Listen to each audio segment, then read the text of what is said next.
തൊഴിലുറപ്പ് തൊഴിലാളികൾ മാർച്ചും ധർണയും നടത്തി. കരുനാഗപ്പള്ളി BSNL ഓഫീസിലേക്കായിരുന്നു മാർച്ച്. NREG വർക്കേഴ്സ് യൂണിയന്റെ നേതൃത്വത്തിലായിരുന്നു March.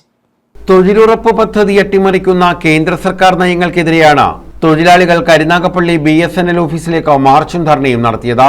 NREG workers union area കമ്മിറ്റിയുടെ നേതൃത്വത്തിൽ ടൗൺ ക്ലബിന് മുന്നിൽ നിന്നുമാണ് മാർച്ച് ആരംഭിച്ചത്. BSNL ഓഫീസിന് മുന്നിൽ നടത്തിയ ധർണ CPIM ജില്ലാ സെക്രട്ടേറിയറ്റ് അംഗം M ശിവശങ്കരപിള്ള ഉദ്ഘാടനം ചെയ്തു. നിരന്തരം പ്രക്ഷോഭത്തിലാണ് എന്നുള്ള കാര്യം നിങ്ങൾക്കെല്ലാം അറിയാം. നമ്മുടെ രാജ്യത്തെ പാവപ്പെട്ട ജനവിഭാഗത്തിന്റെ ജീവിതം നിലവാരം ഉയർത്തിക്കൊണ്ടുവരുന്നതിനും രാജ്യത്തൊട്ടാകെ എണ്ണമറ്റ പ്രക്ഷോഭങ്ങളും അതുപോലെ തന്നെ ഇടതുപക്ഷം അധികാരത്തിൽ വരുമ്പോൾ ആ ജനവിഭാഗങ്ങളുടെ താല്പര്യങ്ങൾ സംരക്ഷിക്കുന്നതിന് വേണ്ടി ഒട്ടേറെ നിയമനിർമ്മാണങ്ങളുമെല്ലാം ഈ രാജ്യത്ത് കൊണ്ടുവന്നിട്ടുള്ളത് ഇടതുപക്ഷമാണ്.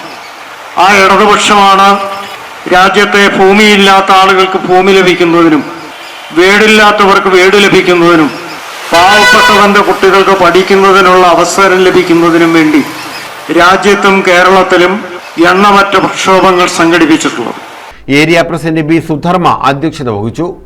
R സോമരാജൻ, ജില്ലാ പ്രസിഡന്റ് C രാധാമണി, KSKTU ജില്ലാ vice president PK Balachandran, S Sunilkumar, Ashokan, Jayasoman, V Kala, SNE, T Beena, Sunitha, Manuraj, Lathika, Sukumari തുടങ്ങിയവർ പങ്കെടുത്തു. News bureau, Karunagappally.